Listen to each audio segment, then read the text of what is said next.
झी5 आजच सबस्क्राईब करा आणि पहा तुमचे आवडते शोज।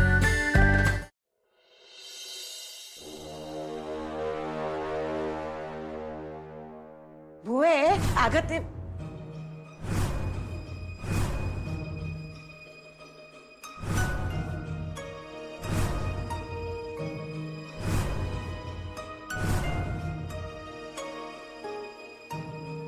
अगे भुवे अगं कुठं हरवलीस? काय झालं? अशी काय बघतेस माझ्याकडं भूत बघितल्यावानी? काय झालं? कसला विचार करतेस एवढा? सध्या आमच्या डोसक्यात एकच विचार आहे, सुनबाईना घरला परत कसं आणायचं। तुला म्हणलं होतं ना आम्ही, आम्हाला थोडा वेळ दे, आम्हाला काहीतरी मार्ग सुचल त्यांना घरला परत आणण्याचा। काय सांगतेस? सापडला का मार्ग?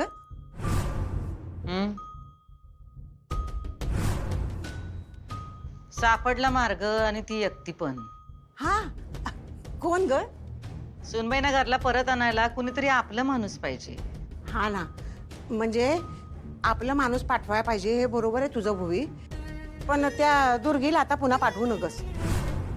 अगं उगा गोष्टी बिघडवून येईल ती। अरे बघ, तिला कुठं काय बोलायचं काय कळतच नाही बघ। खरं म्हणजे तू तिला पाठवून चूकच केलीस बघ की। अगं सुनबाईंच्या घरच्याच्या मनात आपल्याविषयी जर का राग निर्माण झाला तर ते कसं पाठवतील त्यांच्या पोरीला आपल्याकडे? आता थोडं त्यांच्या कलानीच घेतलं पाहिजे। हां, ते म्हणतील तसंच केलं पाहिजे थोडं। अगदी आपलंच बरोबर आहे असं म्हणून चालणार नाही। खरं सांगू भुवे, तिच्या बाबांच्या जागी मी जर का असते ना, मी चिडलीच असते की। अगं कुठल्या बापाला आवडल? हां, मुलगी सासरच्या जाटवामुळे आपल्या घरी माहेरी येऊन राहिलेली। हां, कुठल्या बापाला आवडल आपल्या मुलीला त्रास होतोय हे? अगं स्वाभाविकच आहे त्यांची चिडचिड होणं, त्यांना राग येणं, कारण आपल्याकडून त्यांच्या मुलीला लई त्रास दिला गेलाय ग। होय आई, कळतंय आम्हाला सगळं, आणि हे बी कळतंय की सुनबाईना घरला परत आणायला कोणीतरी अनुभवी व्यक्ती पाहिजे, जी शांतवानी सगळं समजून घेईल, सांभाळून घेईल आणि सुनबाईना घरला परत आणल। पण मला सांग तरी कोण आहे ते? नाही म्हणजे भुवे, आता डोक्यावर बर्फ ठेवून सुनबाईच्या घरच्यांशी बोललं पाहिजे बघ, आणि सुनबाईला घरी परत आणलं पाहिजे। मग जा की तू आणि सुनबाईना घरला परत घेऊन ये। काय मी? होय आई, तूच। सुनबाईना घरला परत आणणारी व्यक्ती दुसरी तिसरी कोण नाही, तूच आहेस। कळतंय का तुला मी काय म्हणते ते अक्षरा? अधिपतींनी तुमच्या संसारासाठी स्टँड का नाही घेतला ग? जसं फॅक्टरीसाठी, तर कामांसाठी, शाळेसाठी भुवनेश्वरी मॅडमशी बोलतात, तसं तुमच्या संसाराच्या बाबतीत का नाही बोलत ते? तसं जर ते बोलले असते ना तर तू कधीच सासरी गेली असतीस। हे असं दुर्गेश्वरी मॅडम किंवा चारुहास दादांना इथे पाठवायची गरजच पडली नसती ना अक्षरा। अगं ज्यांनी यायला हवं तुला न्यायला तेच जर येणार नसतील तर काय उपयोग आहे अक्षरा? मग या सगळ्याचा काय अर्थ काढायचा आहे? म्हणजे त्यांनाही तू तिथे यायला नकोयस असा अर्थ काढायचा आहे का? अगं आई, असं का असेल? असं अजिबात नाहीये, मला माहितीये ना। त्यांना हवाय आमचा संसार, त्यांना तो किती हवाय मला माहितीये। फक्त ज्यांना नातं हवं असतं ते डिवोर्सची नोटीस नाही ना पाठवत अक्षरा। नोटीस अधिपतींनी नाही पाठवलेली, मला खात्री आहे। ह्यामागे भुवनेश्वरी मॅडमचंच काहीतरी कारस्थान आहे। फक्त आता याबद्दल माझ्याकडे पुरावा नाही आई, नाहीतर मी जर आता अधिपतींना सांगायला गेले ना तर ते लगेच मला विचारणार, काय पुरावा आहे तुमच्याकडे? अगं पण अक्षरा, तू असे पुरावे शोधत बसलीस तर त्याला किती वेळ लागणार आहे? हे बघ अक्षरा, आत्ता ना तुम्ही दोघांनी एकत्र असणं फार महत्वाचं आहे ग। तुझ्या प्रेग्नन्सी पासून सतत काही ना काही ताणतणाव सहन करतेस तू। अगं ह्या काळामध्ये असे ताणतणाव सहन करणं बरोबर नाहीये अक्षरा।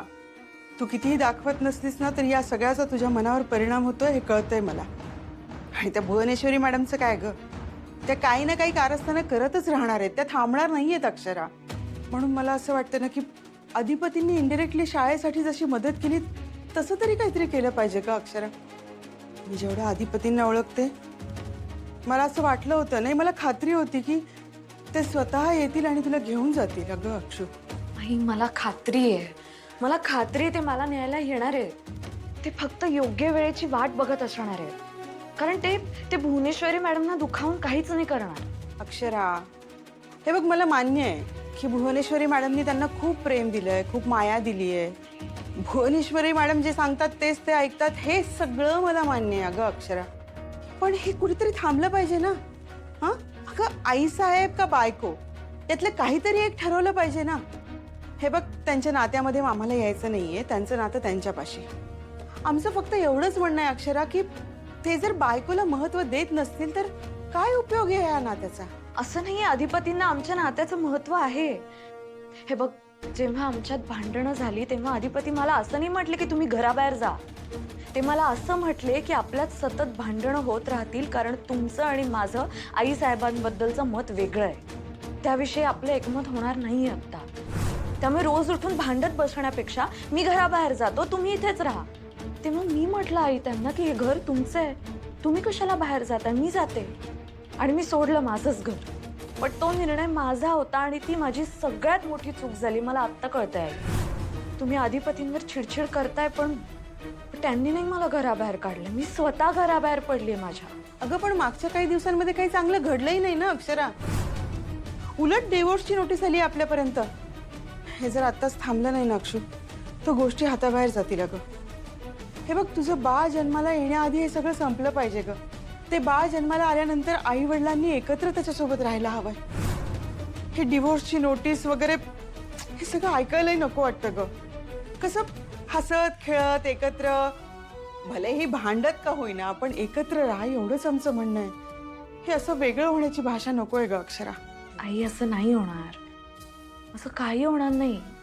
मला माझ्या प्रेमावर पूर्ण विश्वास आहे. भुवनेश्वरी मॅडमनी किती कारस्थानं केली तरी त्या आम्हाला वेगळं करू शकत नाहीत. आई, अगं बाबांनी आता अट घातली आहे ना भुवनेश्वरी मॅडमना, ती पूर्ण करण्यासाठी त्या किती जीवाचं रान करतायत तू बघ फक्त. त्यांना लवकरात लवकर बाबांशी लग्न करायचंय. मला जेव्हा बाबांनी सांगितलं की आता मी भुवनेश्वरीला जे हवंय ते देणार आहे, तेव्हा मी बाबांना म्हटलं, बाबा असं नका करू तुम्ही आमच्यासाठी, तुम्ही स्वतःचा बळी देऊ नका, लग्न नका करू. पण ते मला म्हटले, बाळा मी माझं काम केलंय, आता किती दिवसात भुवनेश्वरी मॅडम त्यांचं काम करतायत हे आपल्याला बघायचंय. आणि आई बघ, असंच होईल. इतके दिवस मी इथे आली आई माहेरी, मला बघायला कोणी आलं नाही, साधी चौकशी पण केली नाही. पण आता बाबांनी अट घातली म्हटल्यावर लगेच दुर्गेश्वरी मॅडमना पाठवलं होतं इथे. याचाच अर्थ आई, भुवनेश्वरी मॅडमना लवकरात लवकर बाबांशी लग्न करायचंय. ते सगळं खरं आहे ग, पण या सगळ्यात खूप वेळ चाललाय अक्षरा. आई, थोडेच दिवस, सगळं ठीक होईल, सगळं ठीक होईल. आणि मी माझ्या घरी परत जाईन लवकरात लवकर.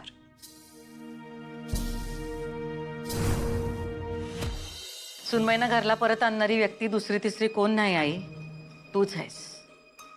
शांतवानी बोल त्यांच्याशी, त्यांना घरला परत घेऊन ये.